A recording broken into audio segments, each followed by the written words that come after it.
Good morning, everyone.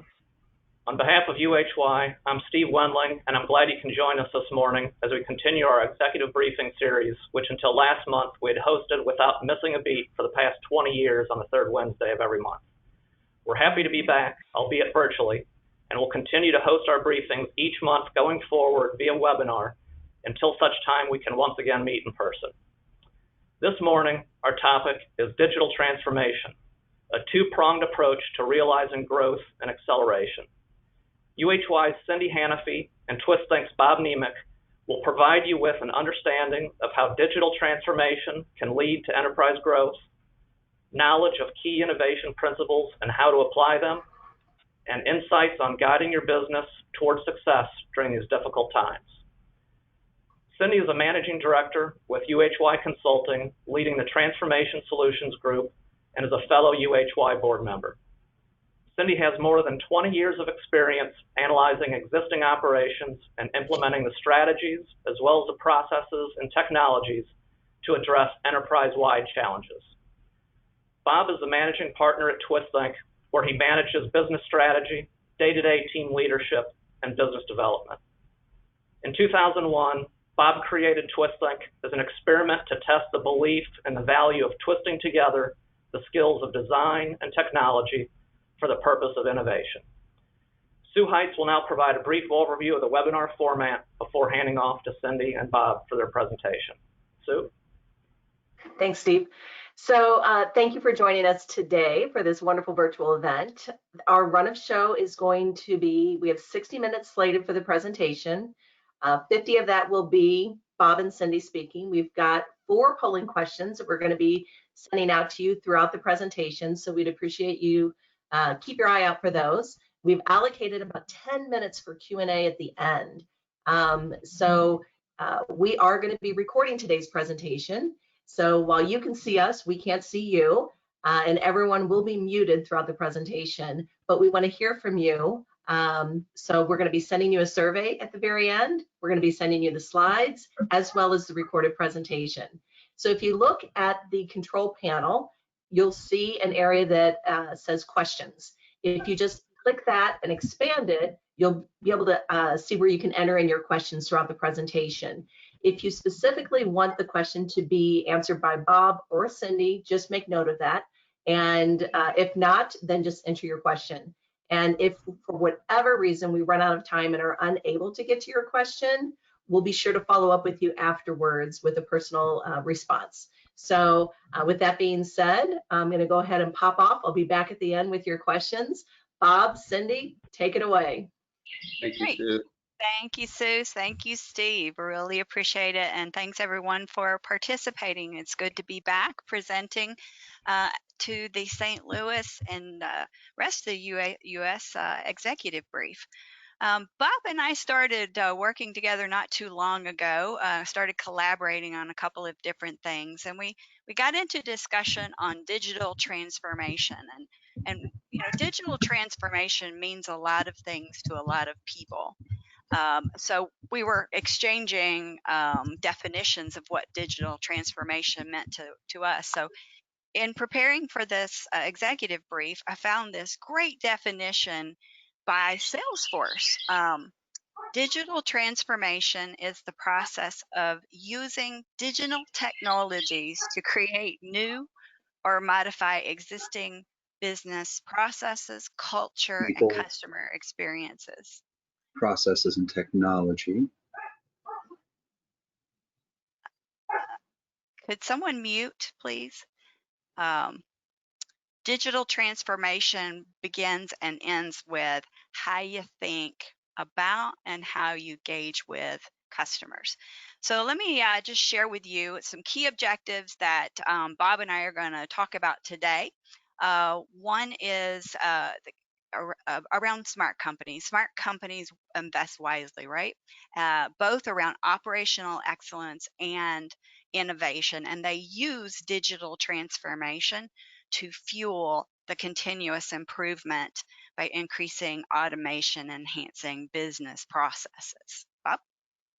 Yeah, good morning, Cindy. And again, thanks for allowing me to join in with you. Digital transformation, the third point there, again, just highlights the power of innovation in creating value through new user experiences.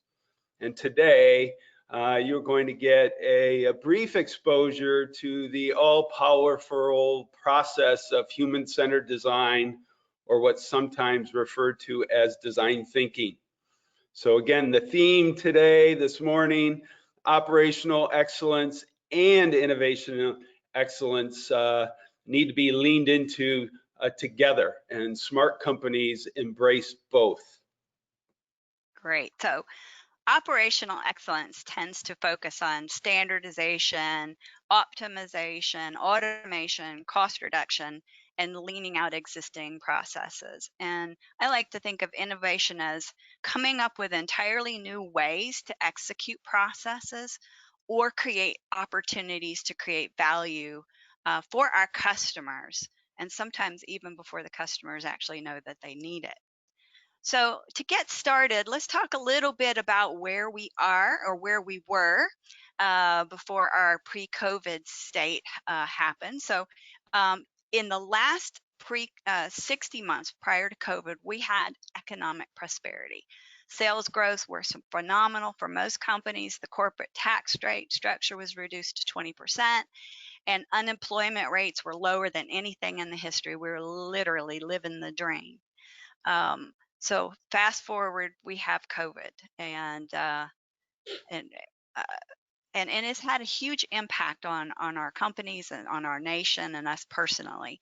Back in early 2018, a colleague of mine, Michael Heilman, and I wrote an article for UHY's Manufacturing Insider titled "Continuous Improvement: Productivity is the Key in 2018 and Beyond." And we actually discussed in that paper the importance of focusing on operational excellence and productivity to create a competitive advantage.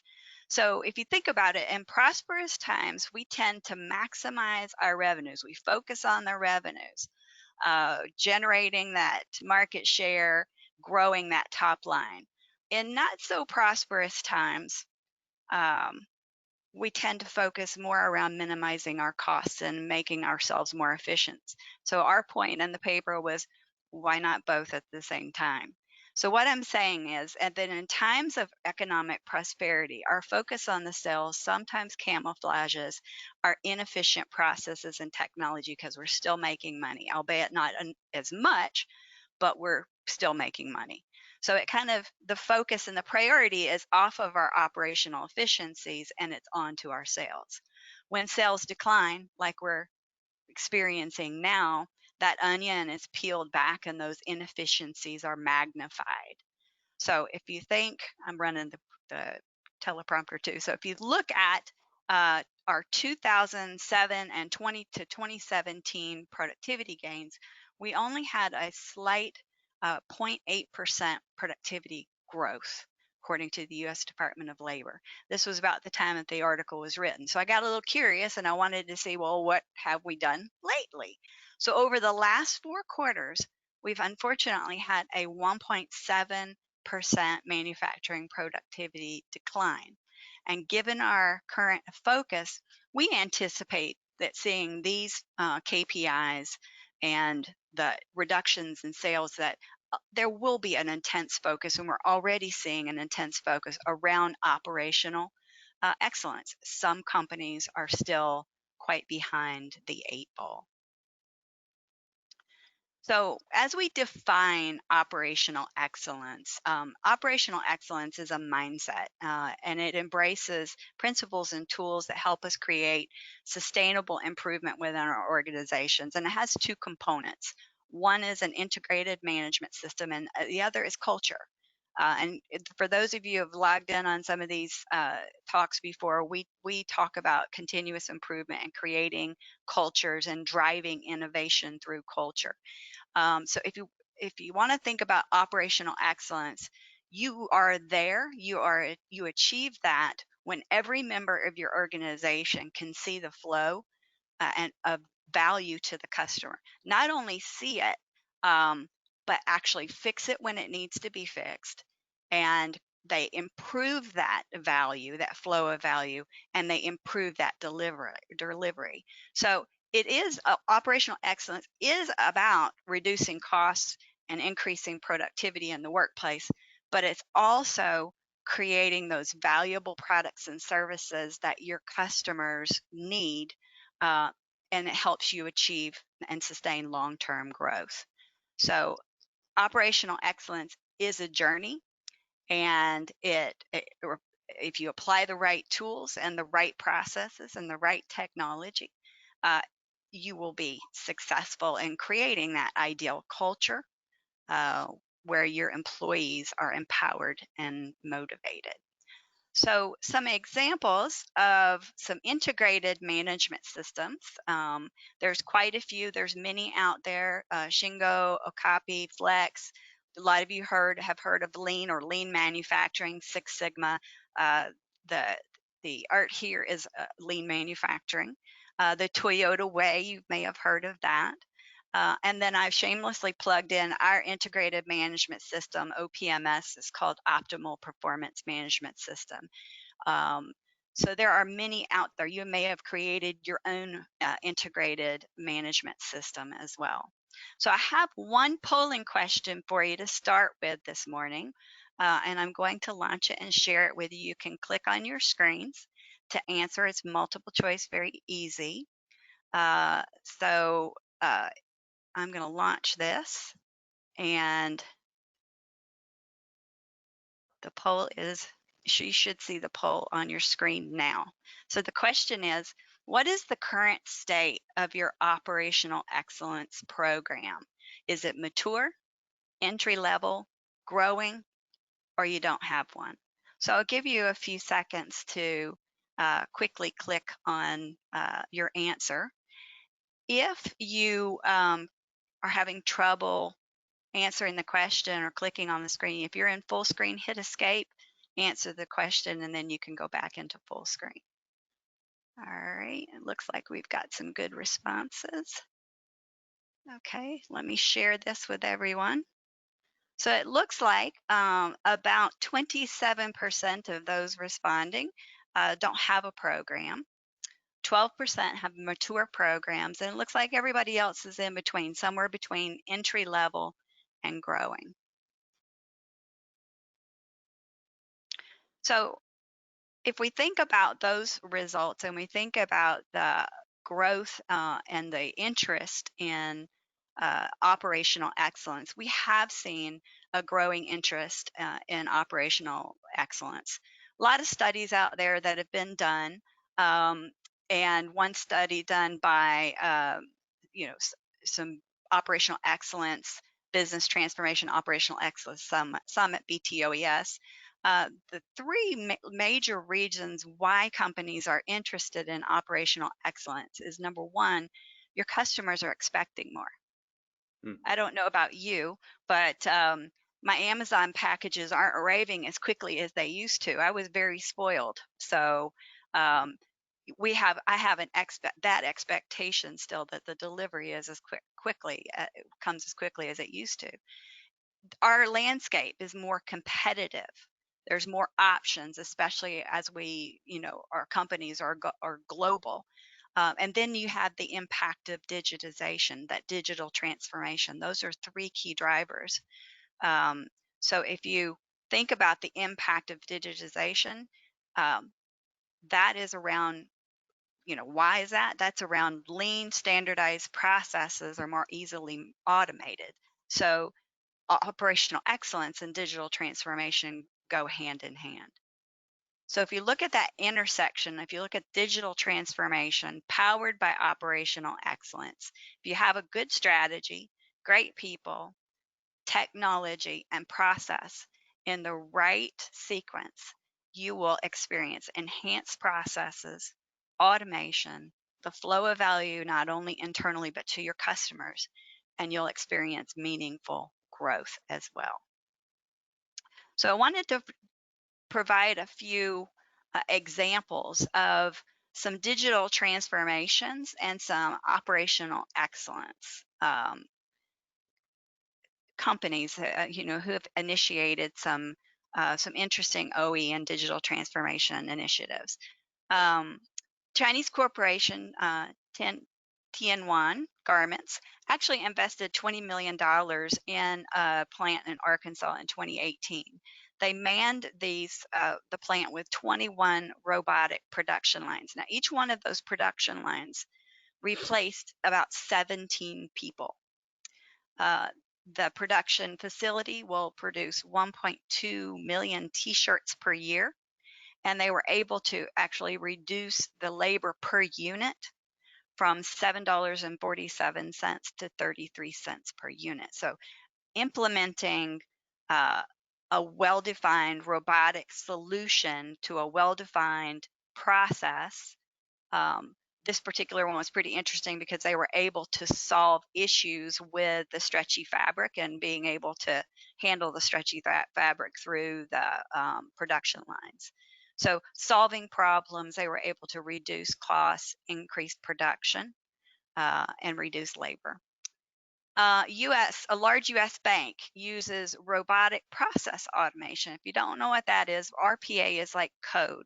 So it will take data or do processes automatically. So any type of a standardized process that you have that your current technology doesn't handle, an RPA in that place is a great option to automate. So this company, this U.S. bank, actually automated their mortgage application and approval process. They reduced cost, increased quality, and they increased customer service by about 60%. And the last one I'd like to share with you is a company that we worked with, National Waste Management Company.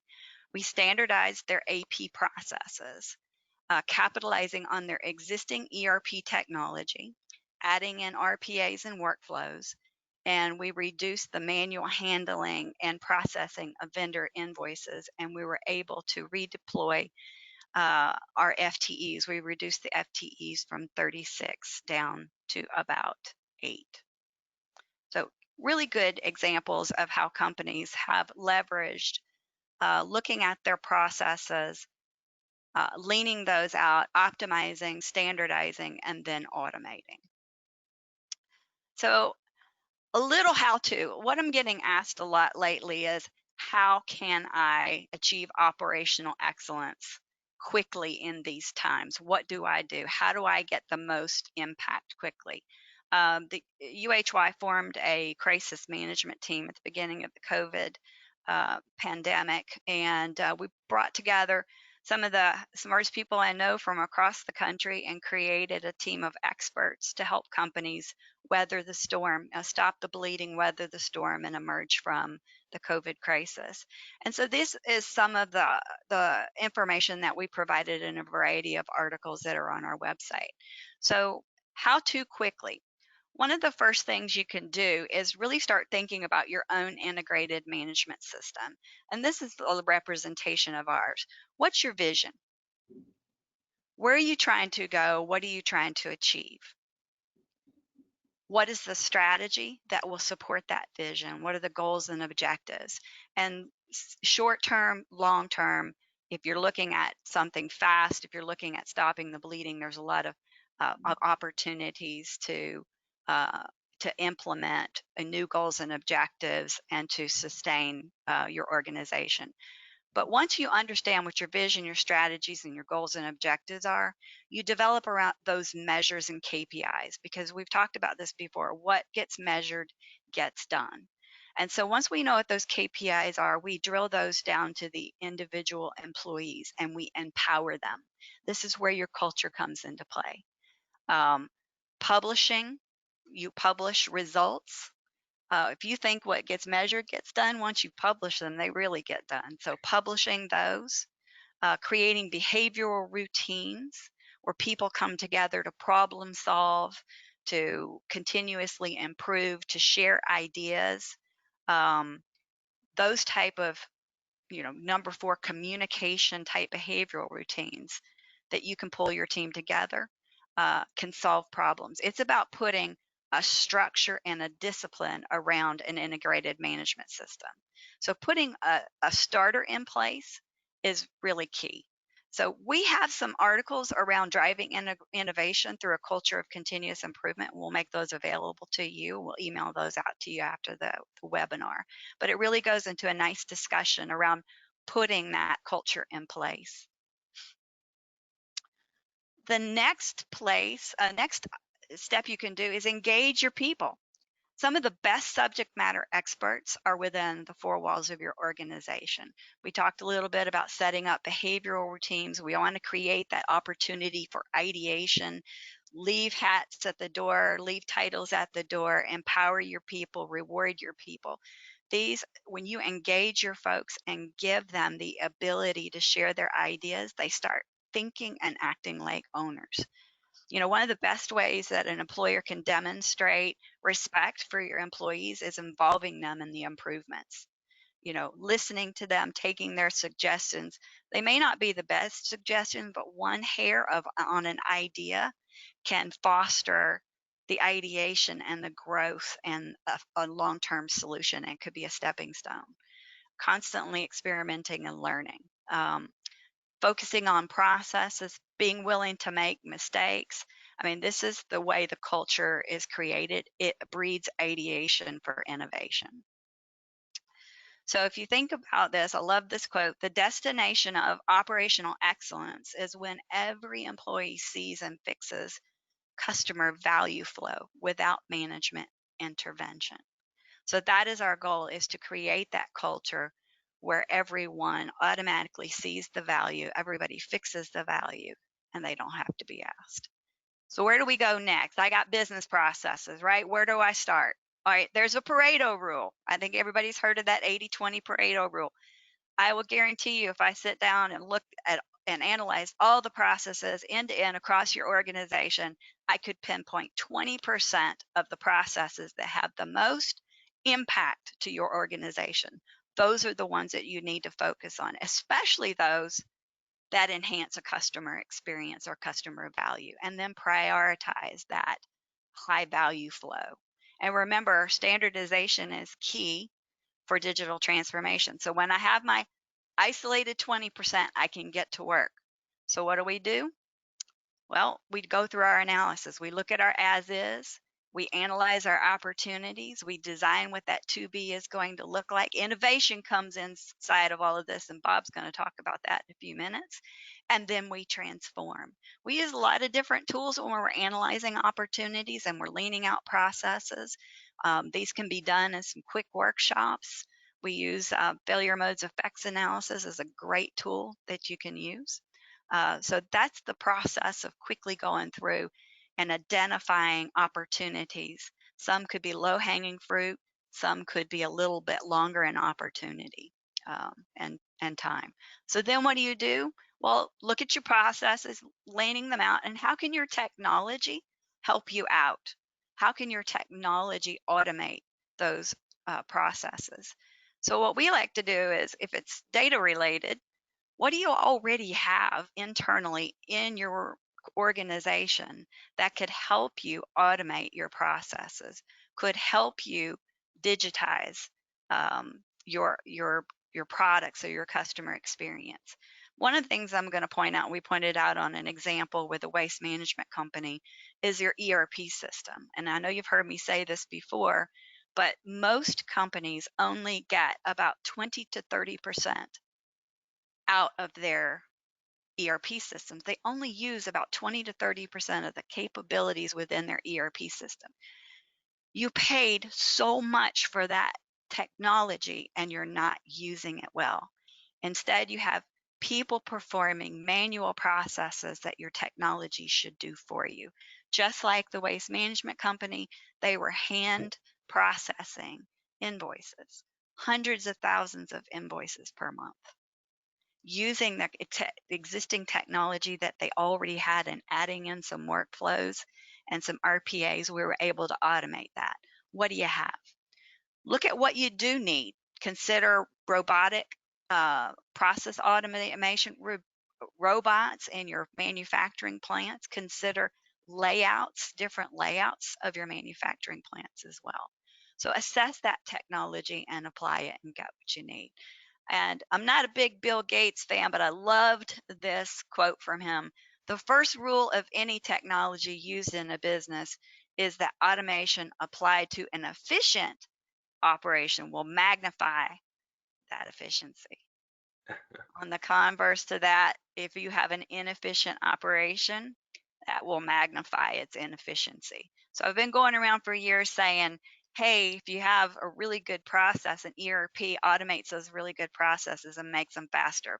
But if you automate a bad process, it just makes a bad process faster. So, but I think Bill might have stole this one from me. So Bob, with that, I'm going to turn the innovation piece over. All right. Thank you, Cindy, and great job. I appreciate it. This quote really embraces what we're talking about this morning in terms of the two-pronged approach. Operational excellence secures the present. Innovation excellence secures the future. And smart companies have an appropriate balance on both sides. And this quote is reference to Roger Millikan. Roger Millikan was the founder, the leader of Millikan, a great private mid-cap based in South Carolina in the chemical textile marketplace. Many don't know that that firm in the late 80s was one of the first recipients of the Malcolm Baldrige Award. And again, those of us who were working back in that season certainly know that that esteemed award was tied to quality and overall operational excellence. So here's a leader who understood the value of operational excellence, but also embraced innovation excellence. Cindy made reference to lean manufacturing. I think it's a proven process that we can all identify with, perhaps have been trained in, and are using in our businesses today. A great proven process from standardization to quality to waste reduction through the spirit, as Cindy highlighted, of continuous improvement. But as I referenced earlier, there's another great process. And that process is known as human-centered design, or HCD, or many times what's referred to as design thinking. This too is a great process.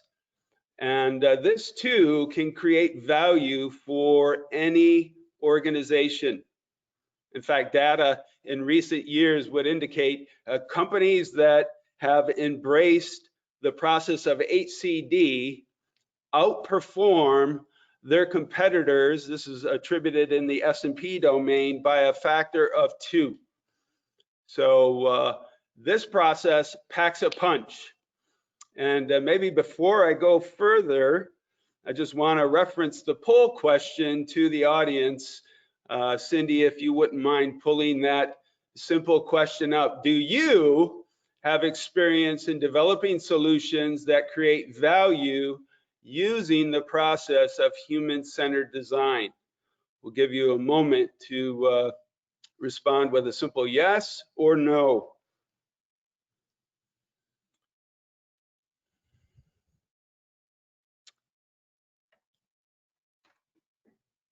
Where lean might be aligned with the linear process and linear kind of approach, linear thinking, the left brain, you might say the process of human-centered design is directed at the skills of creativity and imagination, but it too is a constrained, disciplined process, and great results there.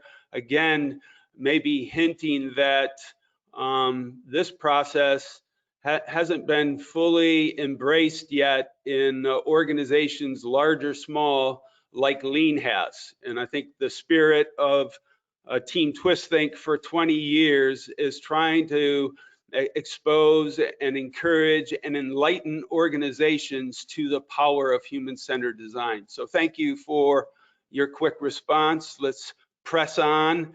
Again, there's the process. It highlights 4 key phases: discover, analyze, create, and develop. Discovery is all about understanding customers, understanding market trends.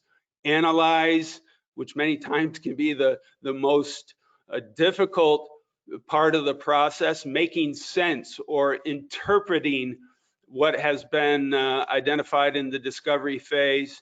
And then create and develop are where the action is in terms of using the skills of creativity, using the skills of imagination. Now, you may be calling in and following along saying, well, I'm really not that creative. Our organization really doesn't have a culture of creativity. And I just want to encourage you that you can do it too. This isn't a process left simply to the already referenced Amazon or Apple. This is a valid process that, regardless of your marketplace or your scale, it can develop great value and great opportunity. And later on, you're going to see an example that's applied to the domain of digital transformation that highlights that fact. So if you could advance, Cindy, please. Thank you. So at a high level, it's a balanced approach. It's looking at any problem or any opportunity through these 3 key lenses: usability, desirability, technical feasibility, and business viability. This process is really one that is not new. It's been taught and promoted in the curriculum for industrial design talent for decades. This process is one that the skill of industrial design is trained in and knows how to amplify. So right now, as you're in this season of the pandemic, your operations perhaps have been quiet for some time. There's no better opportunity now to ask the question of what's next, and then answer that question through this process. And the talent of design, I've been saying this for all of my 35 years of post-collegiate study, that the talent of industrial design is priceless to any organization. And by the way, I'm not a trained industrial designer, but I've seen the value of that skill set day after day, week after week, year after year, drive value and growth through creativity. And yeah, even taking a little bit of risk, pushing the envelope, comes through a disciplined process like HCD and the talent of design. So as you think about what's next, my encouragement before we leave today is leverage the process of human-centered design, use the talent of industrial design, and couple that to technology. As Cindy, as you already appropriately highlighted in operational excellence, a technology is the new creator, whether it's within your 4 walls or whether it's in how you engage with your clients. Technology is the only way to truly compete. And I loved your comment regarding data, and recently the quote of data is the oil of this generation's economy, I think really resonates with the power of AI, the power of Internet of Things, and the opportunity associated with digital transformation. So here's the process at a high level. Those 3 lenses, looking at any problem statement, any opportunity through those 3 lenses. What happens, however, and the next slide will show this, is organizations that have been at it for a while tend to fall into that center of visual under established companies. Guess what becomes the driving force? Business viability, return on investment. Hey, we know what our customers would like or need. Let's go deliver it to them. And that's quite honestly the kiss of death and the anchor to remaining in the space of commodity. Smart companies are reflected in that simple visual on the right. They lean all in on really understanding their customers, not only their customers today, but they skate to where the puck is going to be. So their customers in 3 years' time. And that's all about understanding those customers, their pain points, their head and their heart, and then aligning those, as we're highlighting this morning, with technology, with digital transformation. And I think the next slide should begin our journey of unpacking that. So this slide, again, is just, if you were wondering, hey, is this digital transformation space internally in my operation or externally in the marketplace, is this a big deal or not? The quote from McKinsey hopefully just reconfirms the reality that this is a tremendous opportunity to change. And the reality is the pandemic that we've all pushed our way through is only accelerating the need for digital transformation. It's not highlighting it as a trivial matter. Digital transformation is how we all are going to have to compete in the years to come. So you see the markets highlighted there. There's not a market that isn't being transformed by digital. I had one leader in recent days tell me that it was number 10 on their strategic roadmap, and via the pandemic, it has now risen to number 2. And they're aligning capital now to pursue their story and their execution of digital. We as a firm have been at this a while, 2 decades, 100 million connected devices. So again, just by way of background, I'm not here speaking on something that has just been new to the firm TwistThink in recent weeks, months, or years. We've been at it for 2 decades.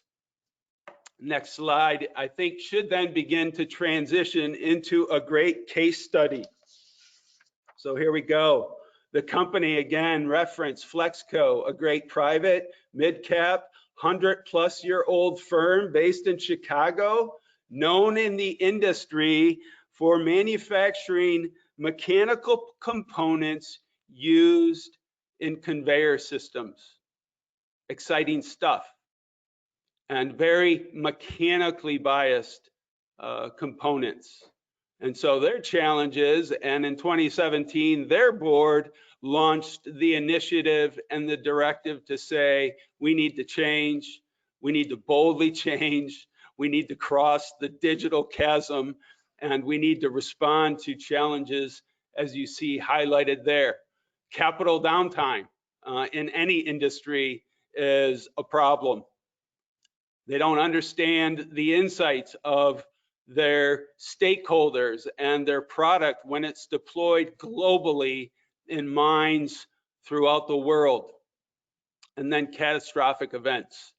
So FLEXCO launched the journey into digital in 2017, and I'm proud to tell you and excited to tell you that in February of 2020, they launched their product known as Elevate, and this product really is their digital platform. Next slide, please. So there you see a harsh environment of a conveyor belt in the mining industry. I don't have a great visual here to really highlight their component, but in the premise of our days of school, I do have show and tell. And so this is known as a belt cleaning product within FLEXCO. This is their version of the razor blade. So they make the razor that mounts to those conveyor systems, and then they make a urethane, hard as rock product that is the razor.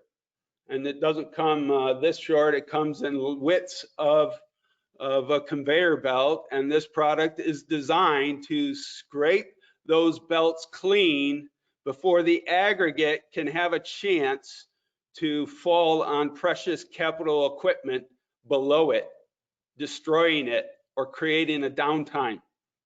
So here they are, dominating with this product for 100+ years, leading globally in the bush of Australia, in mines in Europe, anywhere on the planet, this product is being deployed.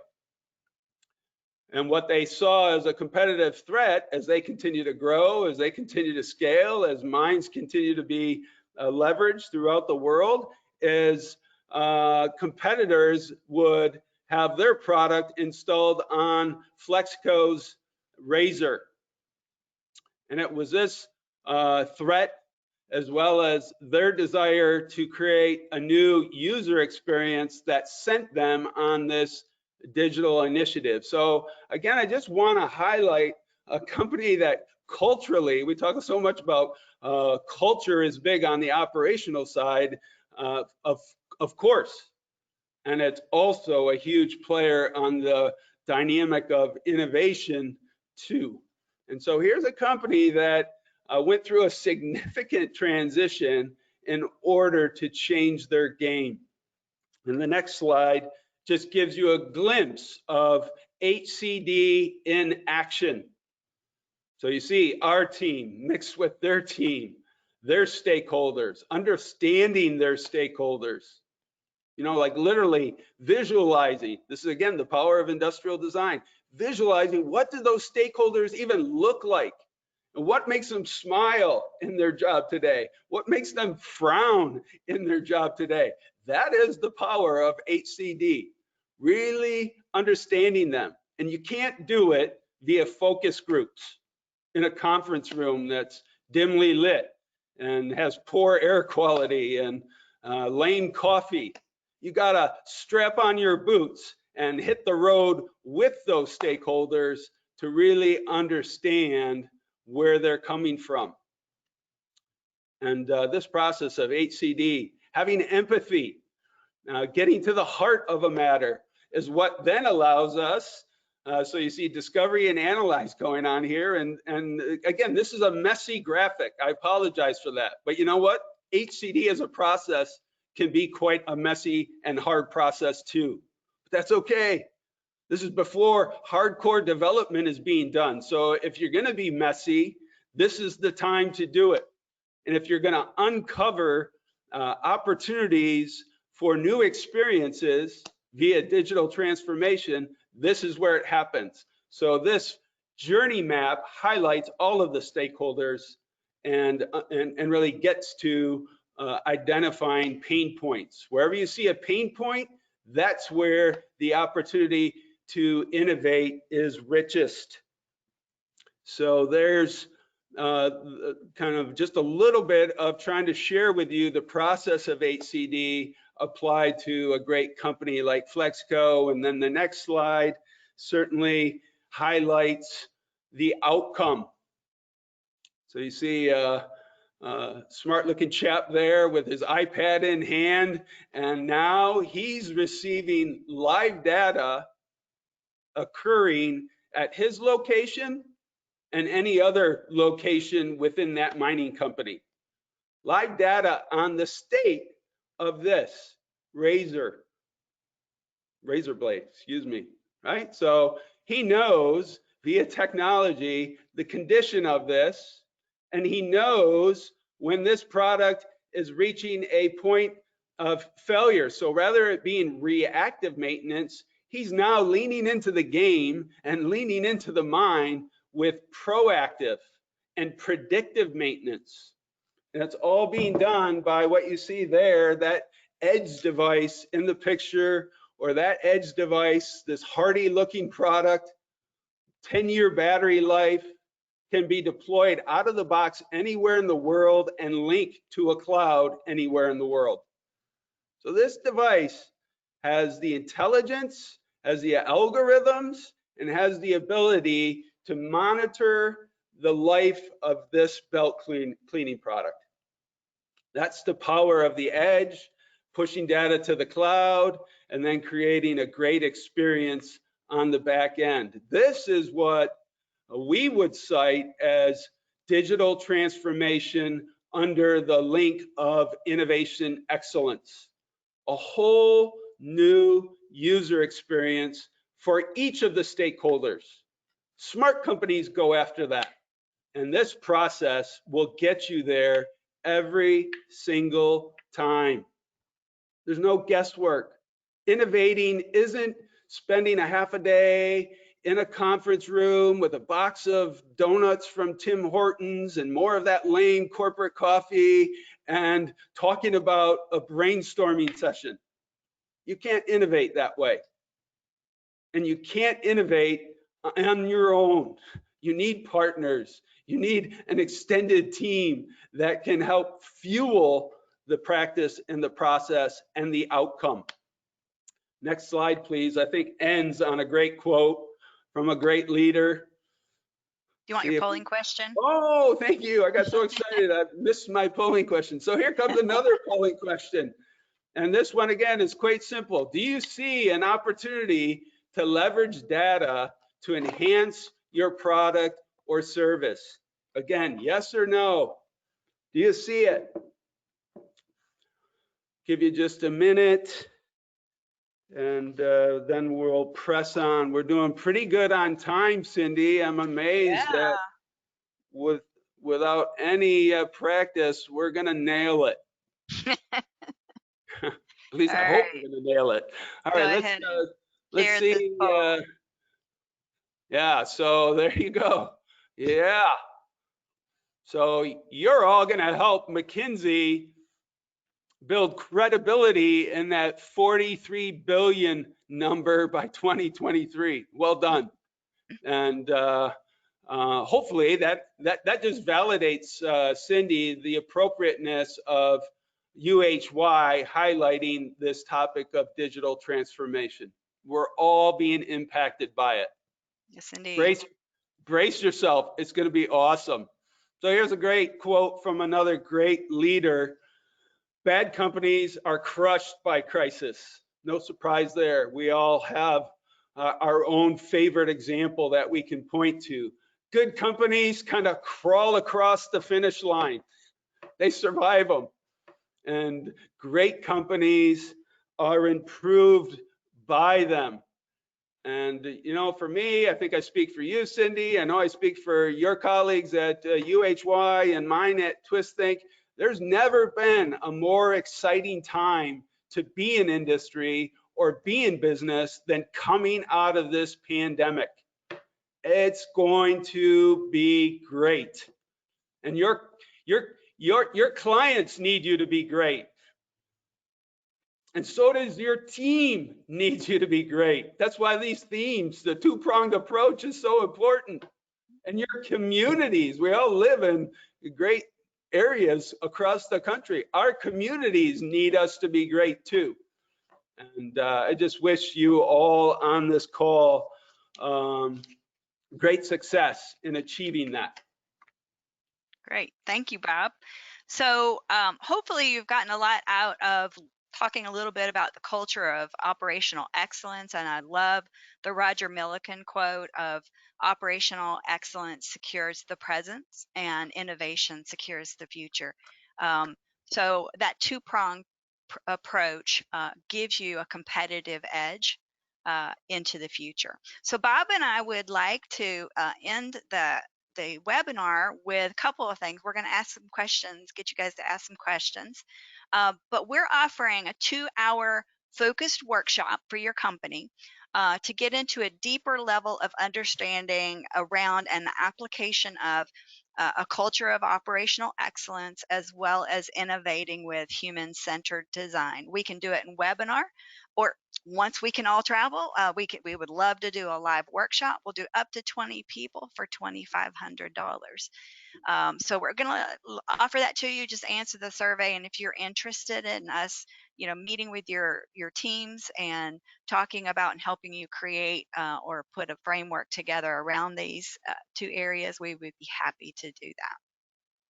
Mm. So I'm going to open up for questions. I think, Sue, you're going to be uh, our MC now. Yes, yes, and we did have a couple of questions. The first one is going to go to you, Cindy. It's around what is the best integrated management system and where is the best place to start? So kind of a two-pronged question. Yeah, so the best integrated management system, one size does not fit all. So there's several out there. We like our OPMS, Optimal Performance Management System, is influenced heavily by Lean. And so it does have a cultural and behavioral routines. It's got some behavioral sciences behind it. It's something that we've created and been around for about, 20 years. I love the lean approach. Flex is one as well that was developed by fighter pilots, and would love to talk to you about that more. The best place to start is anything. We talked about those top 20 impactful business processes, those that especially affect your customer experience. Those are the best places to start.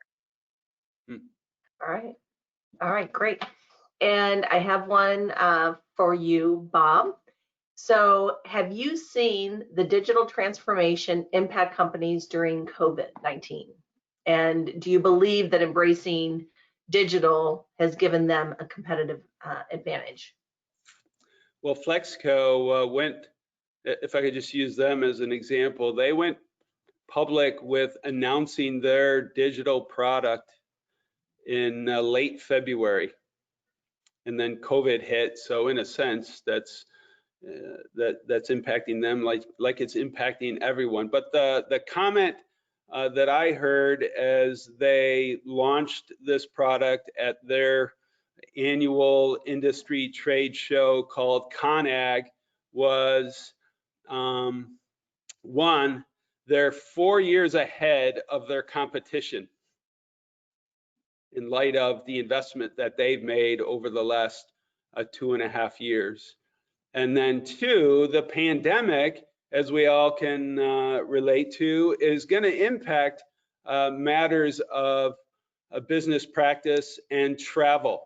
So the days of having an issue in the bush of Australia and sending your FLEXCO team to go deal with that experience are going to be even more dramatically impacted. And so to now have a system that will allow them to respond strategically and predictively is certainly going to transform how FLEXCO serves their clients, serves their dealers, and even serves their team.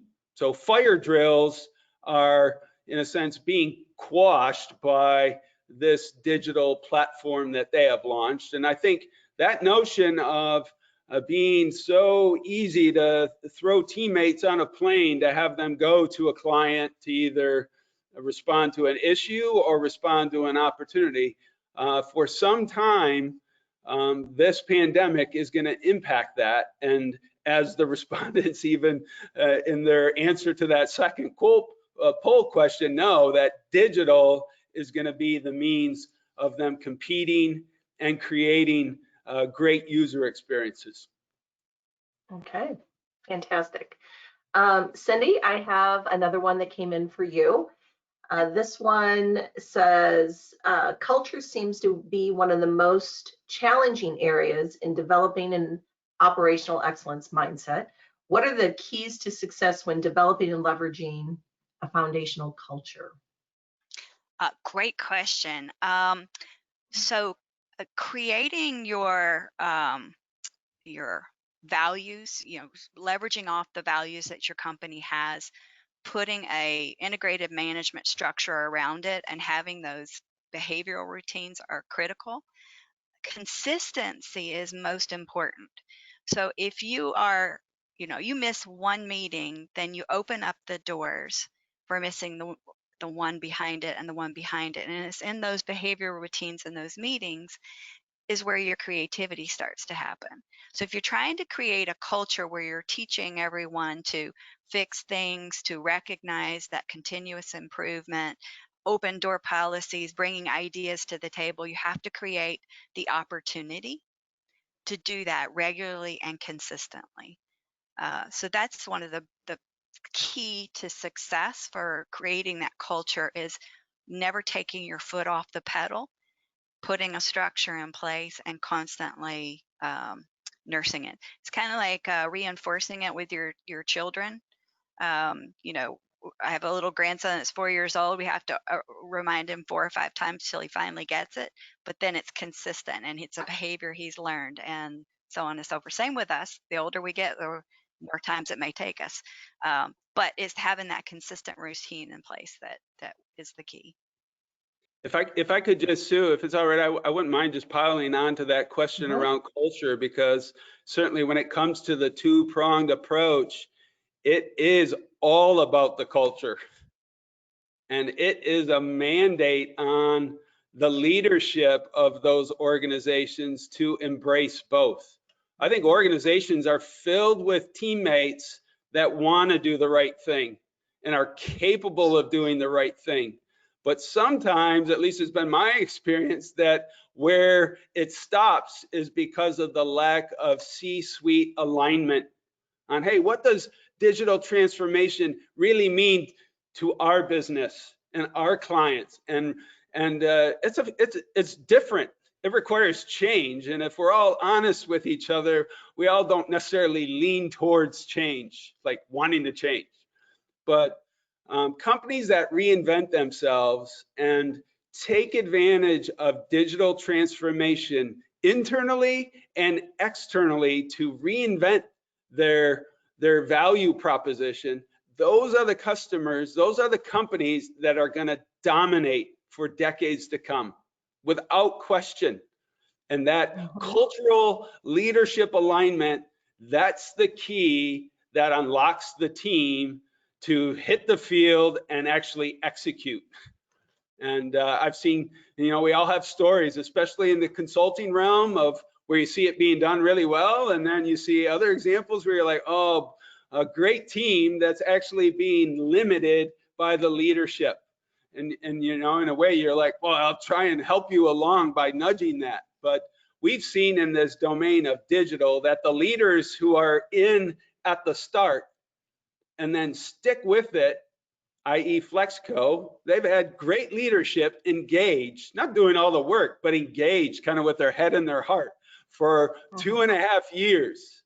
They made it a priority. And again, I think they're just starting now. The return on that investment is going to play out in spades. I agree with that. Definitely from the culture, it absolutely starts with having an inspirational vision of where you want your company to go, and sharing that throughout the organization. So this is an area where we see a lot of companies struggle. As I go in and I talk to companies, I'll ask employees what the vision is, and they can't recite the vision. They don't know the vision. So we haven't done a good job in leadership to share that vision, the why, giving the employees a good why. There's a German philosopher that said that if you give your employees a good why, they'll do any kind of what you want them to do. So starting with that inspiration and that vision is the place to start, and then putting that culture into place, those values, that consistent structure, and the freedom to be a part of something greater. Fantastic. All right, so we're going to end on that note. Great job, Bob, Cindy. I love Cindy's comment earlier on enabling the employees to think like owners. I think that's really something that we all should be embracing. I know at UHY, we have a mailbox set up around innovation for anyone to email their ideas in on how we could be doing something better. So, you know, take that nugget away as well, along with many other things to add to your toolbox.